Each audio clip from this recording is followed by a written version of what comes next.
وأشهد أن لا إله إلا الله وحده لا شريك له وأشهد أن محمدا عبده ورسوله لا نبي بعده اللهم صل وسلم على محمد وعلى آله وأصحابه ومن اهتدى بهديه إلى يوم الدين. يا أيها الذين آمنوا اتقوا الله حق تقاته ولا تموتن إلا وأنتم مسلمون. Kaum muslimin wal muslimat rahimakumullah. Pekan lalu kita telah mengkaji dosa yang kelima, enam, dan ketujuh, yaitu al-ithmu, dosa, al-udwan, melampaui batas, dan al-baghyu, yaitu kezaliman. Al-ithmu adalah dosa karena memang dosa, seperti berdusta, seperti mencuri, seperti ghibah. Itu semuanya dosa karena memang dosa, dinamakan dengan ithmu. Tapi kadang-kadang dosa itu pada dasarnya sesuatu yang boleh, bahkan sesuatu yang baik, tiba-tiba menjadi dosa karena udwan. Udwan itu melampaui batas. Makan itu hukumnya boleh, tapi kalau melampaui batas itu udwan, itu dosa, terlarang. Allah berfirman, kulu washrabu wa la tusrifu. Dan Nabi bersabda, kulu washrabu walbasu wa la tusrifu. Makanlah, minumlah, berpakaianlah, berpenampilanlah, wa la tusrifu, tapi jangan melampaui batas. Jadi sesuatu yang boleh menjadi terlarang dan berdosa karena udwan, karena melampaui batas. Lebih dari itu, bahkan sesuatu yang pada dasarnya boleh dan sunnah sekalipun menjadi terlarang atau bahkan dosa disebabkan karena udwan. Anda membaca Quran, hukumnya sunnah. Tapi kalau Anda membaca Quran sampai mengganggu orang lain yang sedang sholat, yang sedang berzikir, bacaan Quran ke tingkat mengganggu yang lain, ini namanya udwan. Sehingga walaupun aslinya sunnah sangat baik, menjadi terlarang dan haram. Bukan bacaannya yang haram, tapi suaranya yang kencang. Berdoa itu hukumnya bagus, hukumnya sunnah. Tapi kalau Anda berdoa dengan suara kencang, mengganggu yang lain, ini namanya udwan.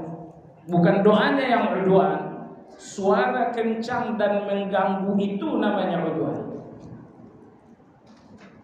Syekhul Islam Ibnu Taimiyah rahimahullah, beliau menyebutkan ada beberapa, ada 7, tapi saya tak hafal semuanya, manfaat berdoa dengan suara yang lirih, berdoa dengan suara yang berbisik. Yang pertama kata beliau, a'zamu imanan, berdoa dengan suara yang berbisik menunjukkan keimanan yang bagus, keimanan yang baik. Karena dengan suara yang lirih dan rahasia itu, dengan suara Anda yang berbisik itu, berarti Anda sadar maha mendengarnya Allah. Sadar Anda terhadap maha mendengarnya Allah, ini keimanan. Ini keagungan pertama kenapa berdoa harus dengan suara yang lirih. Yang kedua, a'zamu adaban. Berdoa dengan suara yang lirih itu juga memiliki nilai adab dan akhlak yang lebih agung. Di dunia manusia kita pun bicara kencang-kencang itu tidak menunjukkan satu. Anda bicara dengan Bapak Presiden, tidak mungkin Anda berteriak. Walillahil mathalul a'la, dan Allah di atas segala manusia. Maka di antara hal yang menunjukkan keagungan akhlak, menunjukkan kesantunan kepada Allah Azza wa Jalla, bahwa Anda berdoa meminta dengan suara yang lirih. Keagungan ketiga, kenapa berdoa harus dengan suara yang lirih, dengan suara yang berbisik? Keagungan yang ketiga, karena itu lebih mudah untuk mengkhusyukkan hati. Berdoa dengan suara yang kencang, ya itu membuat hati susah untuk khusyuk. Tapi ketika Anda berdoa dengan suara yang rahasia, dengan suara yang berbisik dan lirih, hati ini akan lebih mudah untuk khusyuk. Keagungan berdoa dengan suara yang lirih berikutnya adalah lebih dekat kepada keikhlasan. Ya, semakin doa mengeluarkan suara, semakin ikhlas Anda terancam. Karena orang pasti mendengar. Kemudian keagungan berdoa dengan suara yang lirih berikutnya lebih tahan lama. Kalau Anda berdoa dengan suara yang kencang, paling-paling 5-10 menit Anda sudah capek, sudah perlu minum, sudah perlu istirahat. Tapi kalau Anda berdoa dengan suara yang lirih, dengan suara yang rahasia, maka Anda bisa berdoa 1/4 jam, setengah jam tanpa harus berhenti. Tentu di antara keagungan doa dengan melirihkan suara tadi adalah mencontoh para nabi-nabi. Tidak ada nabi-nabi yang berdoa dengan suara yang kencang. Contoh paling nyampak, paling jelas adalah Nabi Zakaria. Perhatikan dalam surat Maryam ayat yang ketiga. Kaf ha ya ain sad, dzikru rahmati rabbika abdahu Zakaria idz nada rabbahu nidaan khafiyya. Ketika Zakaria berdoa kepada Allah dengan suara yang lembut, dengan suara yang lirih, dengan suara yang rahasia. Baik. Jadi meskipun berdoa itu satu ibadah, tapi dia akan berubah menjadi dosa kalau terjadi udwan, kalau terjadi melampaui batas. Dosa yang ketujuh kemarin adalah al-baghyu. Al-baghyu artinya adalah zalim. Kezaliman terhadap orang lain artinya ada hak-hak orang lain yang Anda abaikan. Ada hak-hak orang lain yang diabaikan atau yang dirampas.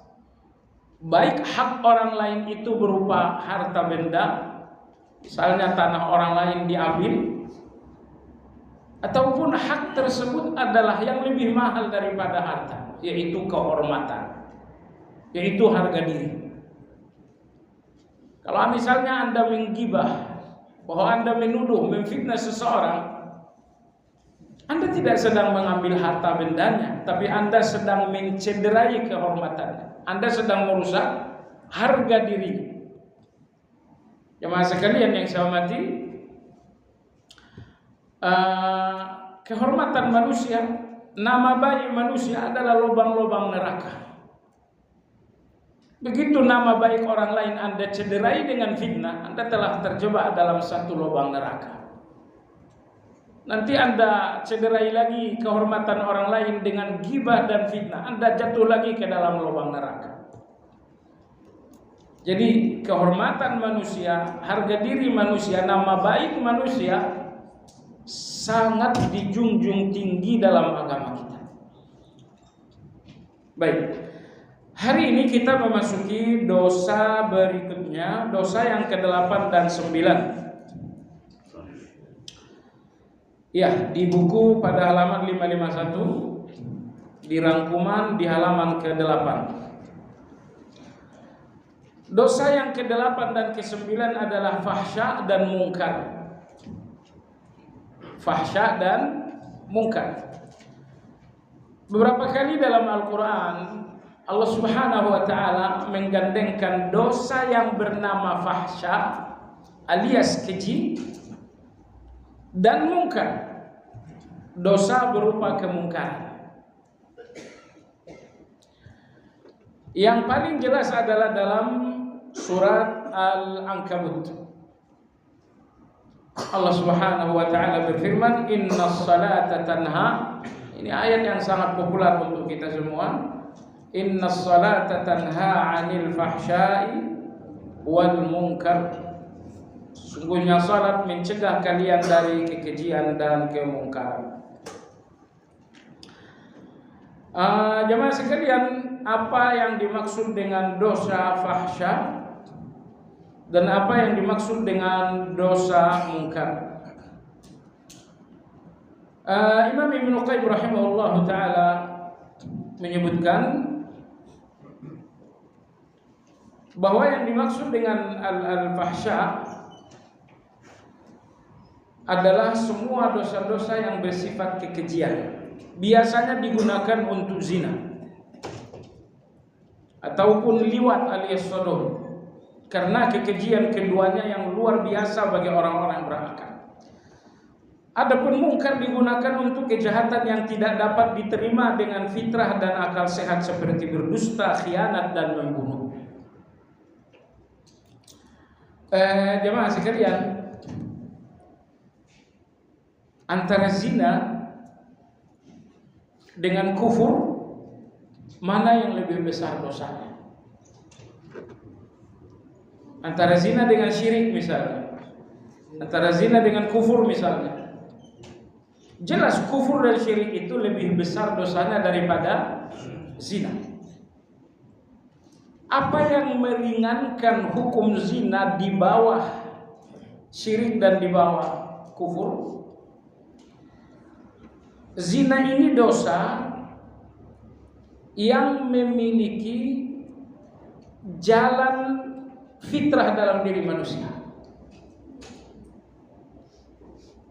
Syahwat kita, bukankah itu fitrah? Syahwat itu adalah fitrah kita. Syahwat itu adalah manusiawinya kita. Nah, zina terjadi melalui sesuatu yang fitrah dalam diri kita, yaitu syahwat. Tetapi menyembah kepada berhala itu enggak ada pintu fitrahnya dalam diri kita. Apakah menyembah berhala ini sesuatu yang fitrah bagi manusia? Enggak ada hubungannya dengan fitrah manusia sama sekali. Bahkan sujud kepada berhala ini bertolak belakang dengan akal sehatnya manusia. Maka Imam Izz bin Abdus Salam dalam kitab Al-Qawaidul Kubra, beliau mengatakan, walaupun kufur dan zina sama-sama dosa besar, tapi zina ini lebih rendah daripada kufur. Apa yang membuatnya lebih rendah? Karena zina adalah satu dosa yang terjadi karena sesuatu yang fitrah dalam diri manusia, yaitu syahwat. Tetapi kufur dan syirik terjadi bukan karena sesuatu yang fitrah dari manusia. Apa fitrah manusianya? Anda sujud di berhala. Apa fitrah manusiawinya bahwa Anda melakukan persembahan-persembahan di pinggir-pinggir pantai? Tidak ada dorongan fitrahnya sama sekali, tiba-tiba terjadilah syirik itu. Maka syirik lebih besar karena terjadi satu dosa besar tanpa ada dorongan fitrah. Tapi zina direndahkan oleh Allah, lebih rendah daripada syirik, karena dia walaupun dosa besar namun terjadi karena dorongan fitrah. Dorongan fitrah yang tidak teratas, tidak terkendali. Baik. Imam Ibnu Qayyim mengatakan bahwa fahsya adalah dosa besar, mungkar juga dosa besar. Mungkar kenapa dinamakan mungkar? Mungkar kalau bahasa Indonesianya mungkir. Udah dikasih tahu mangkir gitu, mungkir atau apa namanya. Mungkar dinamakan mungkar karena fitrah kita mungkar, menerima, atau hati kita tidak mungkin menerima. Akal sehat juga tidak mungkin menerima. Misalnya berdusta. Ada akal sehatnya enggak untuk seseorang berdusta? Enggak ada. Atau ada fitrahnya enggak seseorang berdusta? Enggak ada. Khianat misalnya, ya khianat terhadap orang lain. Apakah ada akal sehatnya untuk berkhianat? Tidak ada. Apakah khianat ini ada jalur fitrahnya? Oh, tidak juga. Maka dinamakanlah mungkar, yang asal arti dari mungkar ini tidak terima. Karena fitrah kita tidak terima, akal sehat kita juga tidak terima. Apalagi keimanan. Keimanan lebih tidak terima lagi. Jadi kata Imam Ibnu Qayyim, mungkar dinamakan mungkar karena fitrah kita nggak bisa terima. Nomor 2, karena akal sehat nggak bisa diterima. Nomor 3, karena keimanan pun nggak bisa terima. Jamaah sekalian, bayangkan, renungkan betapa indahnya agama ini. Dosa-dosa diharamkan dalam agama kita karena memang bertolak belakang dengan kodrat kita, akal sehat kita, dan iman kita. Seperti khianat tadi. Di masa peralihan Khalifah Bani Umayyah ke Khalifah Bani Abbasiyah, Anda tahu Khalifah pertama Bani Abbasiyah adalah seseorang dinamakan dengan As-Saffaq, karena tangannya yang berlumur dengan darah. Perintah yang dikeluarkan oleh beliau Abu Abbas As-Saffaq bahwa tidak boleh satu pun keturunan Bani Umayyah yang boleh hidup, harus dibunuh. Sehingga semua keturunan Bani Umayyah semuanya dibantai. Nah, ada seseorang yang bernama Muhammad bin Fulan, saya lupa nama orang tuanya, menyadari bahwa nyawanya sedang diincar oleh kekuasaan, maka dia melarikan diri ke Kufah. Sentral kekuasaan Bani Umayyah Anda tahu ada di Palestina, di Syam. Maka dia melarikan diri ke Kufah. Kufah adanya di Irak. Sesampainya di Kufah, beliau mendatangi satu rumah. Ini rumah layaknya bisa untuk tempat tinggal. Dia ketuk, Assalamualaikum, Waalaikumsalam. Saya seorang musafir, saya butuh tempat bermalam. Apakah diizinkan? Oh, diizinkan, silakan masuk. Pemilik rumah hanya seorang laki-laki, penghuninya maksudnya, tidak ada istri, tidak ada anak. Sehingga mereka hanya berdua saja di rumah itu. Jemaah sekalian, berlalu sehari, berlalu 2 hari, sampai kurang lebih 6 bulan beliau berada di rumah itu. Tuan rumah tidak pernah bertanya, siapa namamu, dari mana daerahmu, kamu mau kemana. Tidak pernah ditanyakan si tuan rumah. Kenapa? Karena di antara adab bertamu di negeri Arab itu tidak boleh nanya-nanya. Kalau nanya-nanya itu nanti tamu ini malah nggak enak hati. Tapi dulu zamannya zaman baik. Kalau sekarang tentu nggak bisa. Setelah 6 bulan berlalu, akhirnya Muhammad ini buka suara. Beliau mengatakan, kamu luar biasa ya. Saya sudah 6 bulan di rumahmu, makan, minum, tidur, dan kamu tidak nanya apa-apa. Saya dilayani makannya, minumnya, tidurnya pun tidak masalah.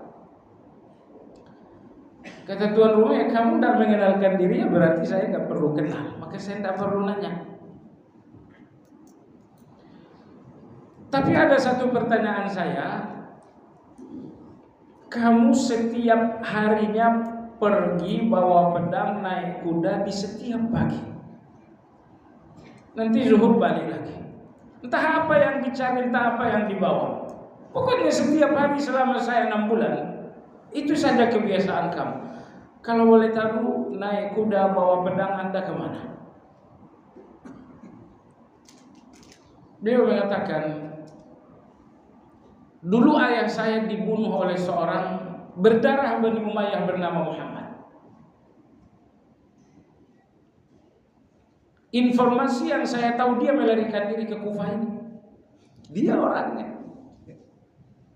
Makanya setiap hari saya keluar naik kuda bawa pedang dengan harapan ketemu dengan dia, karena dia harus mati karena dia membunuh ayah saya. Itu misi saya datang ke Kufah ini, ngontrak rumah hanya untuk mencari di mana orang yang membunuh ayah saya. Akhirnya tamu ini mengatakan, berkata dalam hatinya, oh, saya pun tidak boleh berdusta. Beliau mengatakan, mohon maaf ya, orang yang kamu cari selama 6 bulan, yakni pembunuh orang tuamu, ayahmu, saya orangnya. Terperangahlah pemilik rumah. Beliau mengatakan, ada ya saya. Akhirnya si pemilik rumah mengatakan, coba jelaskan bagaimana kamu membunuh ayah saya, kalau memang kamu orangnya. Beliau mengatakan, ayahmu tidak saya bunuh dengan ditusuk, tidak dipancung, saya bunuh dengan cara digorok. Akhirnya orang ini mengatakan, betul, ayah saya memang begitu. Cuman pemilik rumah berpikir keras. Ada satu kecamuk peperangan dalam pikiran. Kalau dilepasin, ini namanya melepaskan pembunuh orang tua saya. Tapi kalau saya bunuh, ini namanya membunuh tamu.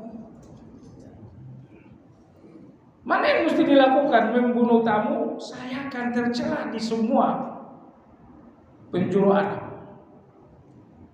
Tapi kalau saya tidak bunuh, ini kan jelas-jelas membunuh ayah saya. Nah, akhirnya dia mantap, tidak perlu dibunuh. Dia ambil uang sebesar 2.000 dirham, itu besar sekali. Dia kasih ini uang 2.000 dirham, segera melarikan diri. Pertemuan setelah hari ini adalah kematian. Usahakan jangan sampai ketemu saya lagi.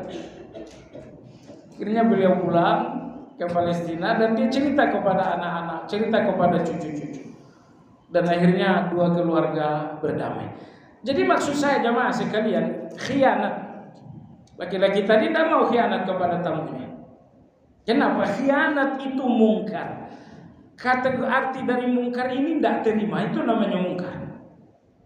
Mungkar dinamakan mungkar karena tidak bisa diterima dengan akal sehat. Nomor 2, tidak bisa diterima dengan fitrah. Nomor 3, tidak bisa diterima dengan keimanan. Maka dinamakanlah dengan mungkar. Nah, adapun fahsya, keji itu sebenarnya hampir sama dengan mungkar. Namun keji ini lebih berat daripada mungkar. Lebih berat di mana? Lebih berat karena fahsya, kemungkaran yang dilakukan oleh seseorang secara tersembunyi. Kemungkaran yang dilakukan seseorang secara tersembunyi. Maka Imam Ibnu Qayyim mengatakan biasanya al-fahsya diartikan dengan zina. Karena zina ini kemungkaran yang selalu dilakukan dalam kerahasiaan. Jadi, apakah harus zina juga? Zina saja yang dinamakan dengan fahsya? Oh tidak. Dalam bahasa Al-Quran, salah satu fahsya, keji itu adalah sifat kikir. Ya, sifat kikir dinamakan fahsya juga.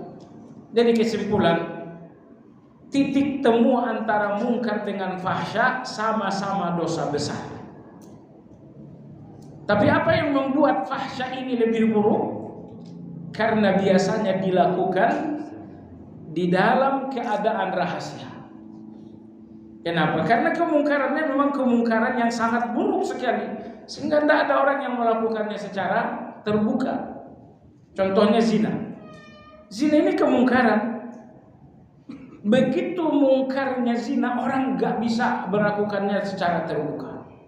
Sembunyi-sembunyi baru bisa terjadi zina itu. Auzubillah. Jadi dengan demikian, fahsya adalah dosa besar, mungkar adalah dosa besar. Tetapi fahsya ini dosa besar yang disembunyikan, dirahasiakan oleh manusia. Kenapa? Karena keji sekali, karena memalukan sekali, maka dinamakan dengan fahsya alias keji. Beberapa ucapan-ucapan yang buruk juga dinamakan dengan fahsya. Nah, Nabi kita salam pernah didatangi seseorang, lalu Nabi kita berkata, bisa akhul asyirah, ini orang yang sangat buruk. Aisyah radhiyallahu anha bertanya, ya Rasulullah, kenapa Anda mengatakan ini orang yang sangat buruk? Kata Nabi sallallahu alaihi wasallam, syarrun nas man ittaqahu an-nas ittiqa'a syarrihi, atau kama qala. Kata Nabi sallallahu alaihi wasallam, manusia yang paling buruk adalah seseorang yang dijauhi untuk selamat dari keburukannya. Jadi kalau ada orang sengaja Anda jauhi karena memang dia buruk, Anda nggak selamat dari keburukannya kecuali Anda menjauh. Manusia seperti ini, kata Nabi kita, adalah manusia yang sangat buruk. Ya, kalau Anda kan, saya tidak perlu menjauh untuk selamat dari keburukan Anda karena Anda nggak buruk. Tapi ada orang-orang tertentu, kita selalu berusaha menjauh untuk menghindari keburukannya. Kata Nabi kita, ini manusia yang sangat buruk. Baik. Mengenai al-fahsya wal munkar, Allah sebutkan dalam surat Al-Ankabut ayat yang ke-45 tentang salat. Innas salata tanha 'anil fahsya'i wal munkar. Sesungguhnya salat mencegah seseorang dari kekejian dan kemungkaran. Ayat ini kebenaran. Enggak mungkin ayat ini salah. Setiap orang yang salatnya bagus, kekejian dan kemungkarannya pasti akan turun. Maka kalau Anda ingin mengurangi kemungkaran Anda, kekejian Anda, perbaiki salat. Lantas salat seperti apakah yang menjauhkan kekejian kita, yang membersihkan kemungkaran kita? Saya sampaikan dalam hal ini 3 komentar. Atau 4 komentar. Komentar pertama datang dari Ibnu Mas'ud radhiyallahu anhu. Ibnu Mas'ud berkata, tidak akan ada manfaat salat bagi seseorang kecuali ia taat terhadap zikir-zikir salatnya. Ini ucapan Ibnu Mas'ud. Kalau Anda taat, kalau Anda jalankan semua makna yang terkandung dalam zikir-zikir salat, maka salat ini akan memberikan Anda manfaat. Manfaat bahwa Anda bersih dari kekejian, manfaat bahwa Anda bersih dari kemungkaran. Sekedar tambahan juga, sebagian ulama mengatakan fahsya, kekejian ini, tadi kita udah bilang, kekejian adalah dosa besar yang dilakukan rahasia. Kalau mungkar, dosa besar yang dilakukan secara terbuka. Sebagian ulama mengatakan kekejian adalah dosa dalam bentuk ucapan.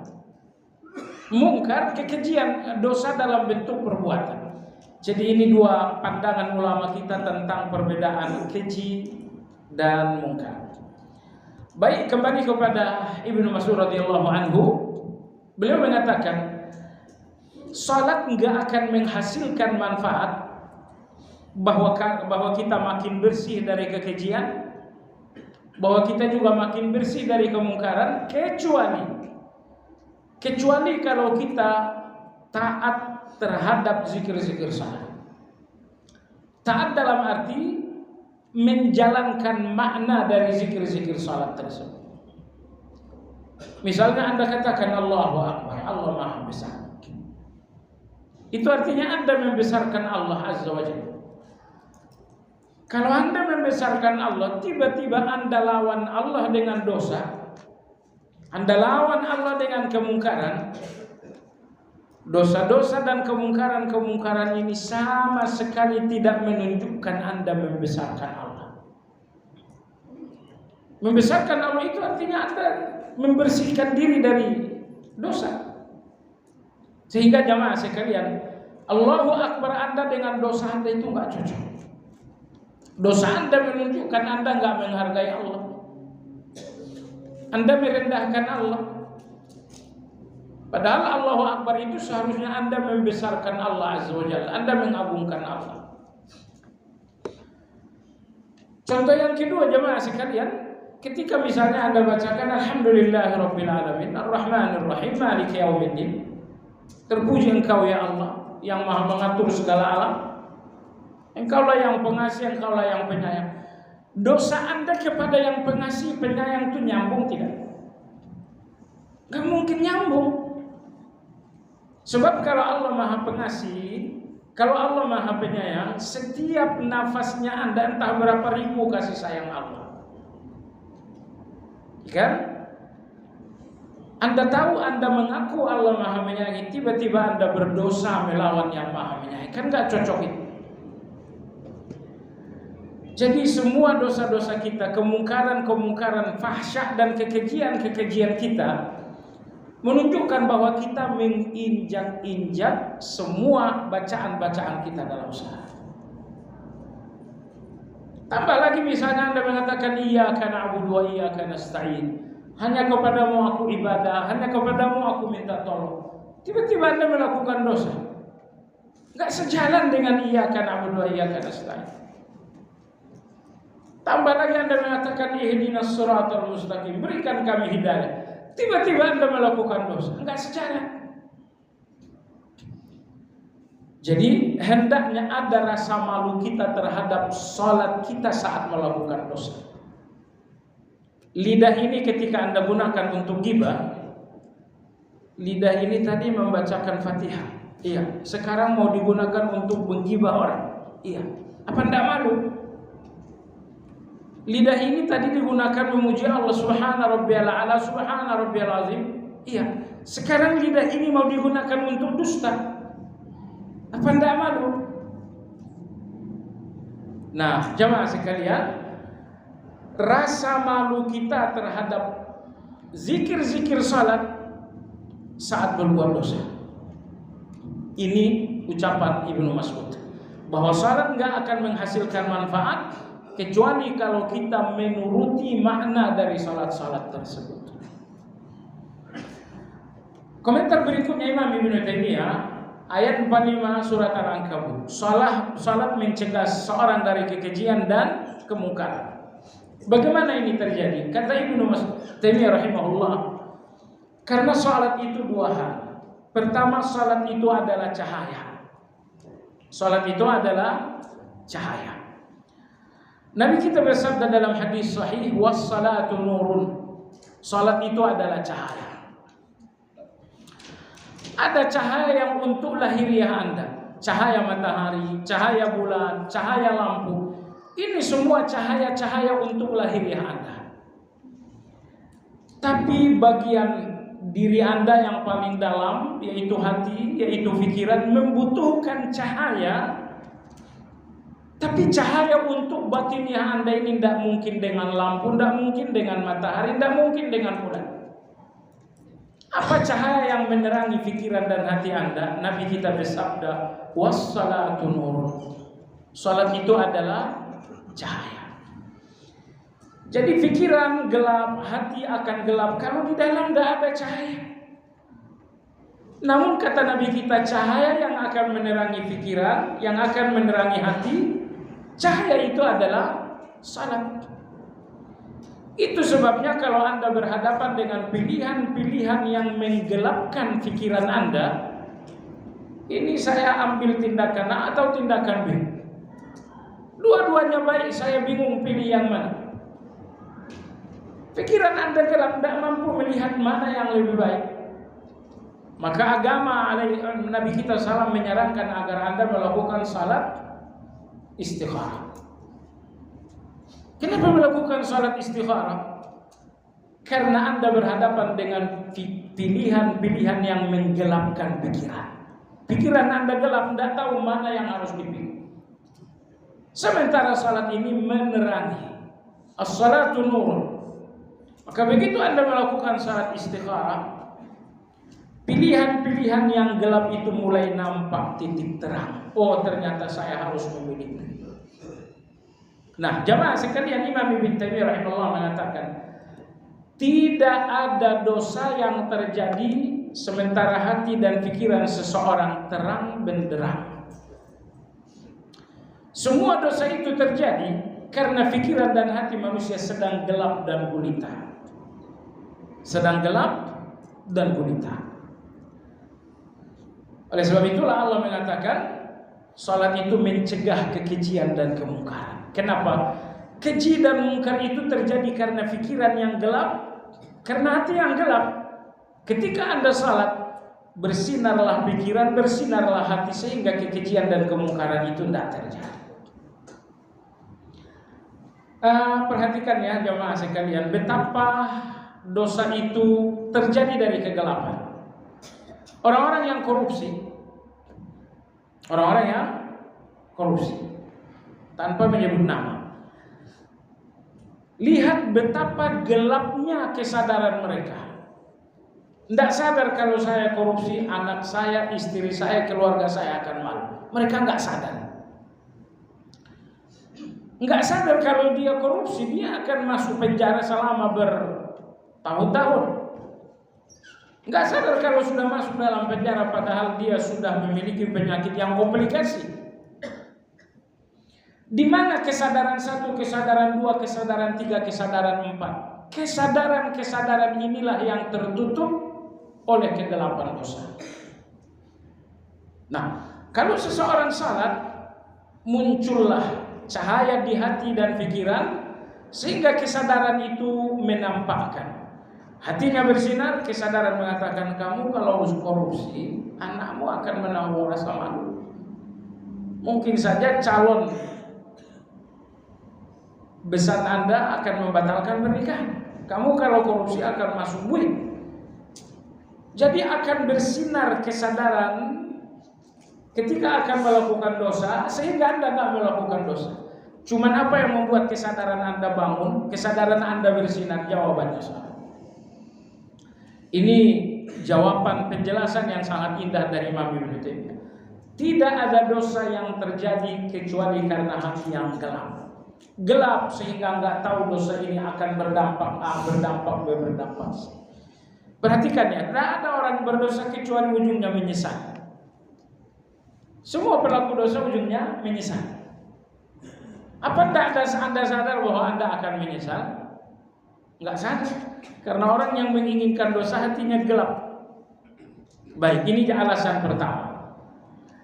Alasan kedua kata Imam Ibn Taimiyah, kenapa salat menjauhkan seorang dari kekejian dan kemungkaran? Karena salat ini adalah zikir. Karena salat adalah zikir. Setan tidak mungkin membisikkan dosa terhadap seseorang kecuali ketika orang ini jauh dari zikir. Dalam Al-Quran Allah Subhanahu wa ta'ala berfirman,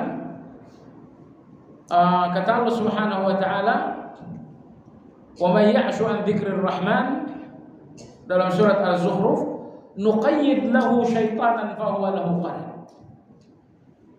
Siapapun yang sudah jauh dari zikir, maka kami akan membuatnya dikuasai oleh setan, sehingga setan ini akan menjadi qarin, akan menjadi pendamping. Ayat ini luar biasa ya. Anda akan dikuasai setan. Ini level 1. Level di atas itu bahkan setan ini akan menjadi pendamping. Siang malamnya Anda didampingi setan. Pagi sorenya Anda bersama setan. Bicara dan berbuatnya Anda bersama dengan setan. Tapi ini terjadi apabila Anda tidak berzikir. Apabila Anda tidak berzikir. Adapun Anda berzikir, maka setan akan menjauh. Tidak ada yang menguasai Anda, apalagi menjadi pendamping Anda.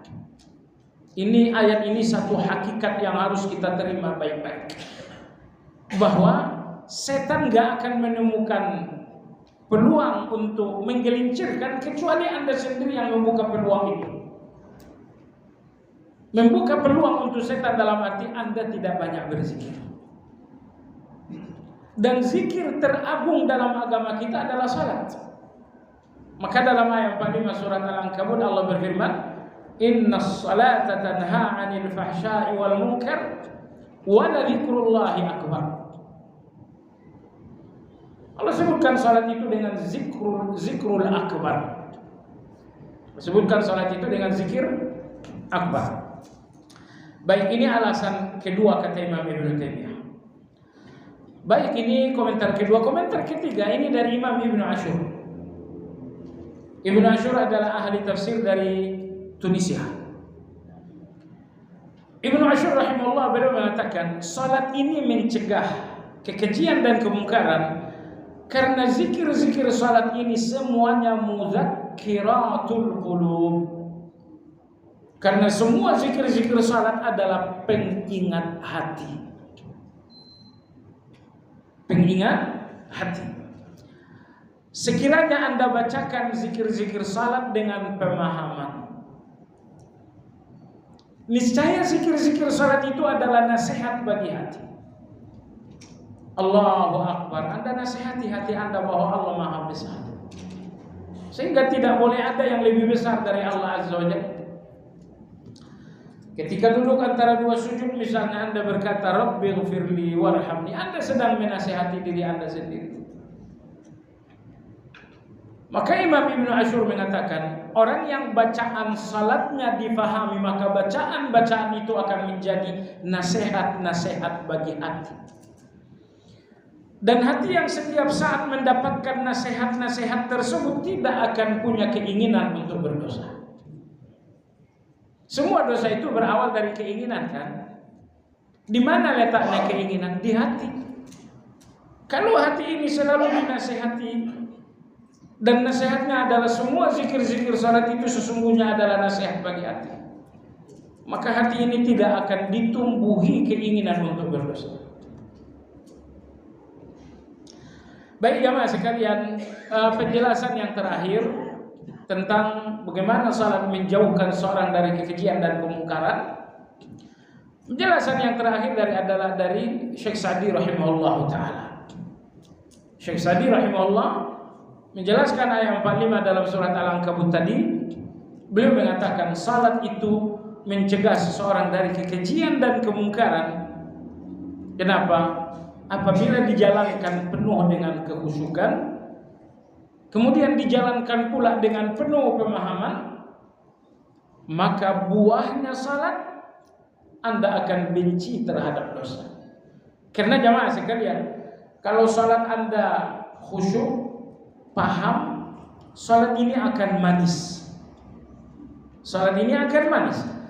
Kalau salat sudah terasa manis, maka dosa akan terasa pahit. Sebaliknya, kalau salat ini tidak terasa manis, berarti dosa itulah yang nantinya yang terasa manis. Maka salat yang mencegah Anda dari kekejian dan kemungkaran adalah salat yang memang Anda sudah rasakan manis. Nah, manisnya salat kalau Anda khusyuk, manisnya salat kalau Anda faham.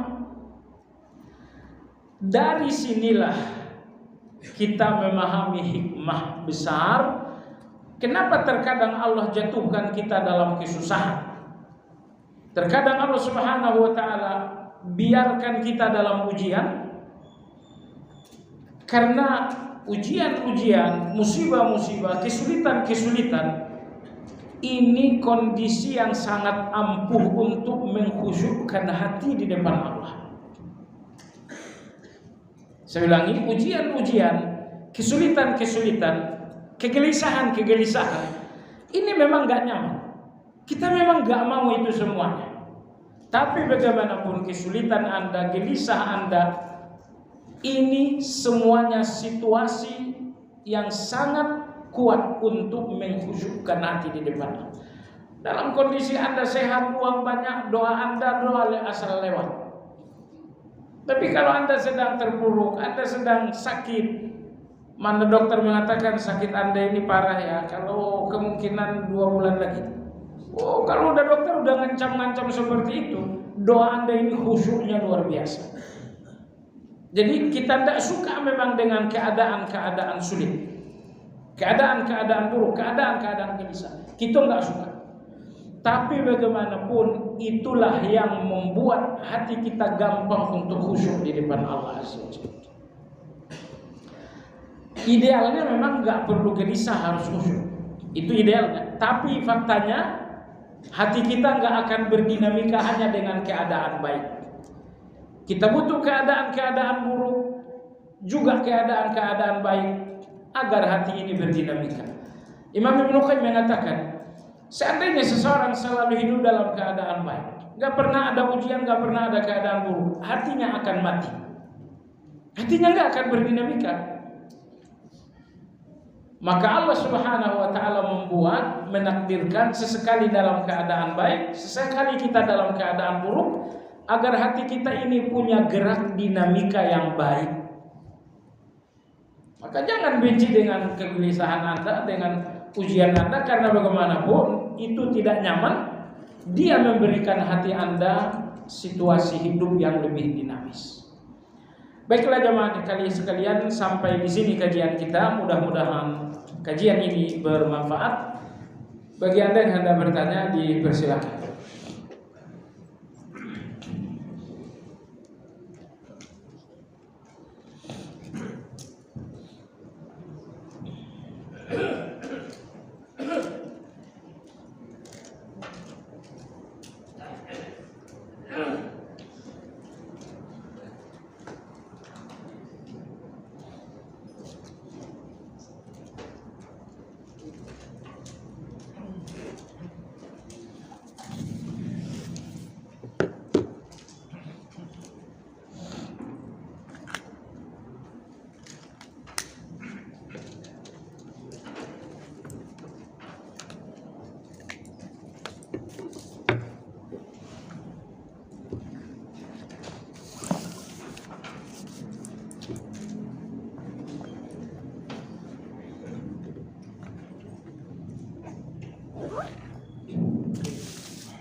Saya mempunyai 1 anak kandung dan saya mengadopsi 2 anak, 1 laki-laki dan 1 perempuan.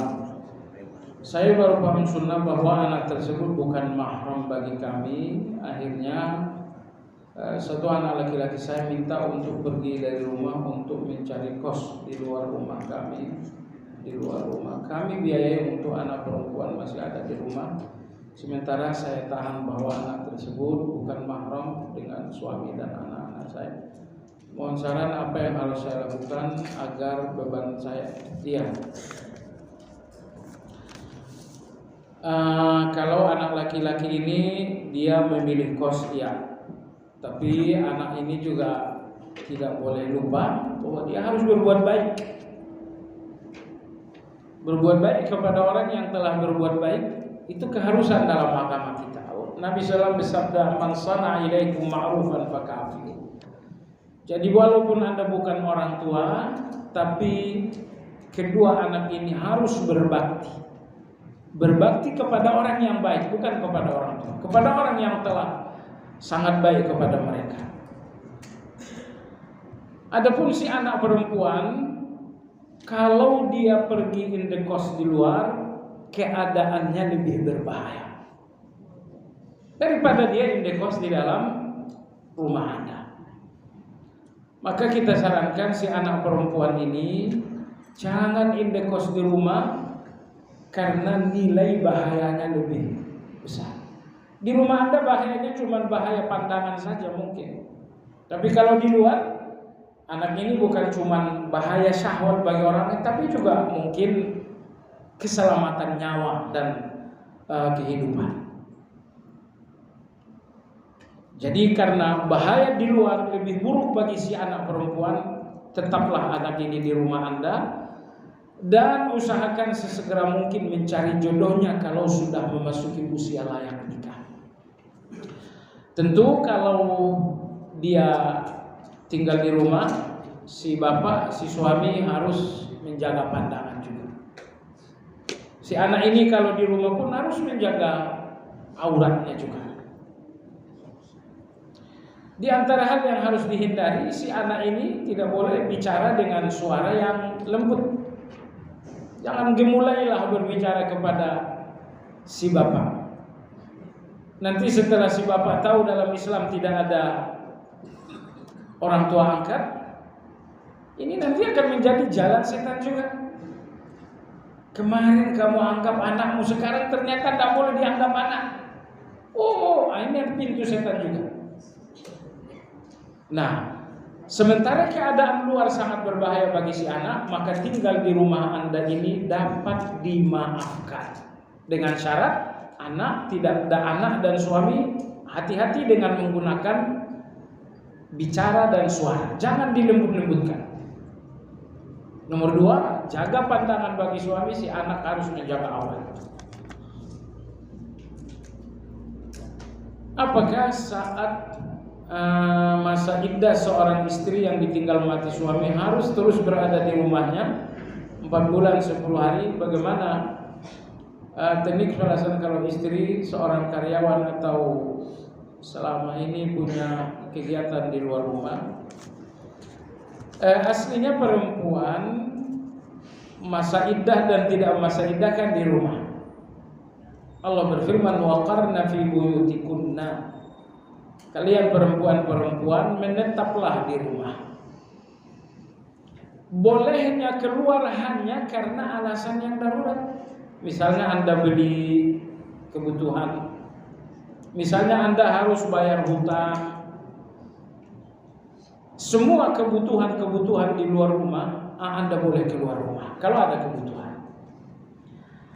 Menuntut ilmu, menghadiri kajian ini termasuk kebutuhan, maka boleh bagi orang yang sedang masa iddah. Bagaimana dengan bekerja? Kalau bekerja ini tidak masuk dalam kategori kebutuhan Anda, nggak usah. Saya cuma cari kesibukan aja.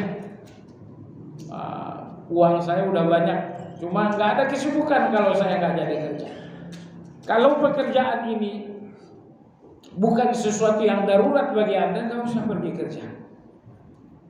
Semua orang di kerjaan tahu suami Anda nggak ada, nanti banyak yang macam-macam.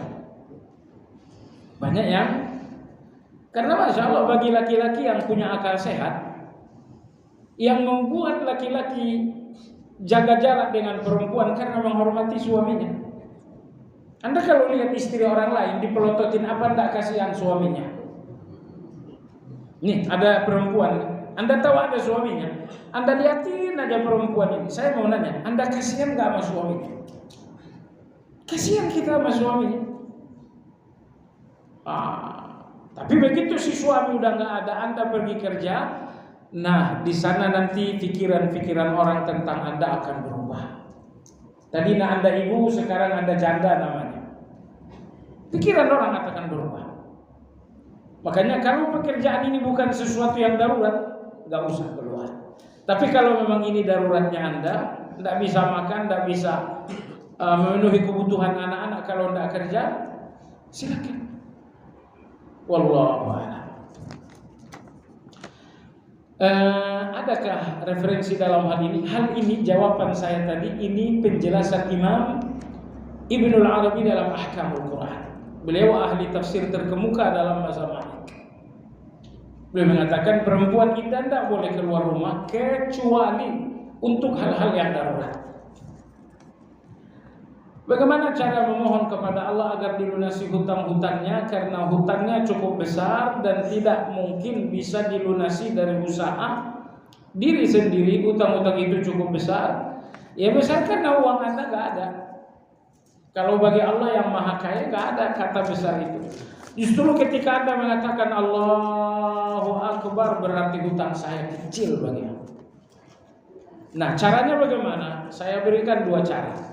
Cara yang pertama, hutang piutang yang banyak ini jangan keluhkan kepada manusia. Semakin Anda bersuara di depan manusia, suara Anda makin tak didengar Allah Azza wa Jalla. Semakin Anda mengeluh kepada manusia, keluhan Anda makin tidak didengar oleh Allah Azza wa Jalla. Senyapkan suara dan keluhan Anda dari telinga dan pengetahuan manusia. Ketika itu doa Anda akan diterima oleh Allah Azza wa Jalla. Ada suatu nasihat dari ulama terkemuka terdahulu, beliau mengatakan, "Farrigh qalbaka min ghairihi wa bi ayyi ismin da'uta ajabta." Beliau mengatakan, kosongkan hatimu dari selain Allah soal kebutuhanmu. Niscaya dengan nama Allah yang manapun kau panggil dalam doamu, Allah akan menerima. Ya, tapi kalau mengeluh, sepanjang Anda mengeluh di depan manusia, sepanjang itu hutang piutang ini nggak akan dibantu oleh Allah saja. Ini nomor 1. Kalau bertanya begini, mengeluh nggak? Oh enggak, karena ini untuk cari jawaban. Tips yang kedua ya, rutinkan zikir menjelang tidur yang berbunyi Allahumma rabbas samawati sab'i wal ardi sampai akhir. Allahumma antal awwal falaysa qablaka syai' wa antal akhir falaysa ba'daka syai'. Zikir jelang tidur ini rutinkan. Ada zikir-zikir lain memang, ya, misalnya Allahumma malikal mulki tu'til mulka man tasha wa tu'izzu man tasha. Itu pun doa lunas hutang. Allahumma inni a'udzubika minal ma'sam wal maghrib. Itu pun doa lunas hutang. Allahumma inni a'udzubika minal hammi wal hazan. Itu pun doa lunas hutang. Tapi doa lunas hutang menjelang tidur pengaruhnya berbeda. Kenapa? Karena Anda membacakan doa itu saat Anda sudah terlepas dari dunia. Anda saatnya akan istirahat, pikiran Anda lebih konsentrasi. Dan Imam Ibnu Qayyim mengatakan bahwa doa menjelang tidur salah satu waktu yang ijabah. Waktu yang ijabah. Dan kita punya banyak testimoni jamaah sekalian bahwa doa menjelang tidur itu didengar Allah Azza wa Jalla. Tidak usah testimoni jauh-jauh. Saya termasuk testimoninya. Saya juga pernah terlilit hutang ratusan juta. Anda tahu sendiri, saya pernah digelari orang manusia sakti karena saya bangun rumah di situasi corona. Oh, sakti sekali Anda. Semua orang nahan uang Anda, malah bikin rumah. Ini mau diapain? Udah berjalan proyek. Selesai corona dan hutang saya menumpuk banyak sekali. Tidak pernah saya minjam ke orang-orang. Tidak pernah. Menumpuk hutang saya banyak sekali. Ratusan juta. Anda tahu saya cuma guru ngaji. Tapi saya minta tolong kepada Allah. Nah, rahasianya waktu itu adalah zikir menjelang tidur itu. Allahumma rabbas samawati sab'il ardi munzilat taurat wal injil wal furqan faliqal habbi wan nawa sampai akhir. Allahumma antal awwal wal akhir. Ini Anda rutinkan menjelang tidur. Saya enggak tahu hutang saya ratusan juta jamaah sekalian. Tahu-tahu yang satu bilang 40 juta enggak usah dibayar. Satu mengatakan ini ada uang 20 juta. Saya enggak minta. Allah bantu. Lunas jamaah sekalian hutang-hutang itu. Nah, setelah saya dikasih orang, ada yang ngasih sekian, orang tahu juga saya menderita, ada yang ngasih. Tapi setelah dikasih orang, hutang itu tetap saja gunung Uhud. Saya lihat hutang saya, Masya Allah, masih lebih 300 juta. Dari mana saya dapat? Saya tidak tahu jamaah, saya kalian bacakan doa itu saja, tiba-tiba itu hutang gak lebih 4 bulan lunas semuanya. Saya tidak tahu. Nah, baik. Hanya saja jamaah sekalian, Anda soal keuangan ini perlu juga manajemen keuangan tanpa angka. Sekarang ini kan orang berbicara Manajemen keuangan menggunakan angka. Ini 5 juta ke sini, 7 juta ke sini, 1 juta ke sini. Ini manajemen keuangan dengan angka. Padahal ada manajemen keuangan tanpa angka. Anda tahu manajemen keuangan tanpa angka? 4. Ingat baik-baik. Manajemen keuangan tanpa angka. Pertama, kendalikan istrimu. Wah, itu manajemen keuangan yang luar dahsyat. Kendalikan istri, tentu termasuk rakyatnya istri, anak-anak, kendalikan. Nomor 2, jaga kesehatanmu. Itu kendali. Ini manajemen keuangan. Kedua, jaga kesehatan. Kalau Anda nggak sehat, istri nggak sehat, anak-anak nggak sehat, ini nanti pemborosan. Nomor 3, jaga waktumu. Kalau Anda nganggur-nganggur aja, itu pemborosan. Daripada nganggur cari kerjaan. Kendalikan waktu. Yang keempat adalah kendalikan pergaulan. Ada kawan-kawan yang ngajak, ayo kita kredit mobil, ayo kita kredit ini. Nah, insya Allah jamaah sekalian, kalau Anda siasati 4 manajemen keuangan ini, uang Anda akan bagus.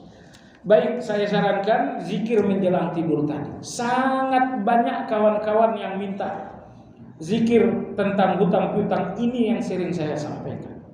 Dan sampai hari ini tidak ada yang mengatakan kakak. Tidak ada yang mengatakan kakak. Kami merasa banyak dosa daripada amal saleh, ilmu agama juga pas-pasan. Namun kami sangat menginginkan husnul khatimah dan bisa masuk surga. Apa nasihatnya? Orang-orang yang pasti akan husnul khatimah itu adalah orang-orang yang istiqamah. Kalau salatnya istiqamah, puasanya istiqamah, tilawahnya istiqamah, ngajinya istiqamah. Kalau Anda istiqamah 100%, Anda akan husnul khatimah. Suul khatimah itu terjadi terhadap orang-orang gak istiqamah. Ketika sholatnya gak sholat, mati. Ketika sudah tidak sedang puasa, ketika tidak sedang baca Quran lagi, udah 2 bulan ini gak sholat malam, udah 2 bulan ini gak sholat wajib. Saat kebaikan ini terputus, datang kematian. Suul khatimah. Maka Anda jaga saja semua amal itu istiqamah, insya Allah Anda akan husnul khatimah. Istri saya sudah meninggal 2 tahun yang lalu. Baru ini saya melakukan kehilapan potong perhiasan emas berupa cincin gelang, lontin dan anting-anting. Apakah larangan tersebut? Baru ini saya menemukan beberapa potong perhiasan ya. Apakah tersebut termasuk harta waris yang harus dibagikan? Iya, semua harta-harta tadi ini kan kuning-kuning semuanya. Cincin kuning, gelang kuning, leontin kuning, anting kuning. Nah, itu semuanya masuk dalam waris yang harus dibagi. Kalau tadinya udah dibagi, sekarang bagi ulang lagi. Ahli warisnya 3 orang, anak laki-laki, 1 anak perempuan, dan 1 suami. Suami kalau ada anak-anak berapa bagian warisnya? Kalau ada anak, suami berapa ahli warisnya? Berapa bagian warisnya? 1/4.